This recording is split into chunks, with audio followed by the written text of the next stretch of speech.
Dans nos classes, on alterne aujourd'hui 7 semaines de cours avec 2 de congés. Mais le système pourrait changer pour mieux adapter nos vacances à celles de la Flandre et de la communauté germanophone.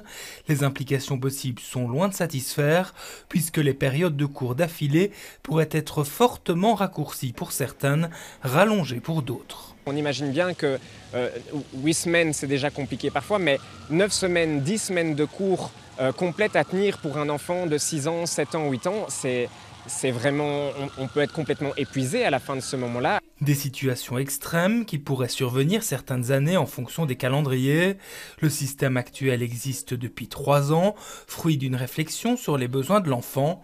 Du côté des syndicats, on nous confirme y être attaché et ne pas vouloir ce qu'on estime être un retour en arrière. Changer ça, c'est vraiment pour nous catastrophique parce que voilà, ça convient à tout le monde.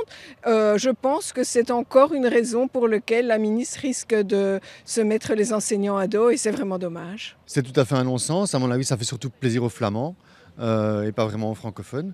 Donc c'est à mon avis pour faire plaisir à la NVA qu'on prend ce genre de décision. Du côté de la ministre Glatini, on se veut toutefois rassurant, rien n'est fait. La réforme existante est maintenue, on analyse juste l'implication qu'aurait une semaine commune de vacances scolaires entre janvier et juin. Aucune décision n'est prise à ce stade. Car c'est là l'objectif, retrouver certains congés en commun et faciliter la vie aux parents qui ont des enfants dans le francophone et d'autres dans le néerlandophone. À Bruxelles, cela concerne 8% des parents, 5% pour toute la fédération. Mais plutôt que de nous adapter, le secteur appelle à faire l'inverse. On souffre un peu, je trouve, en communauté française d'un complexe d'infériorité. Là, on va dans la bonne direction. Quand on fait les choses bien, il faut pouvoir les assumer. Et je pense que ce n'est pas à la communauté française de s'aligner, mais c'est plutôt à la communauté flamande et à la communauté germanophone de faire l'effort. Même s'il n'existe pour l'instant pas de réelle volonté de ce type dans les gouvernements des autres communautés.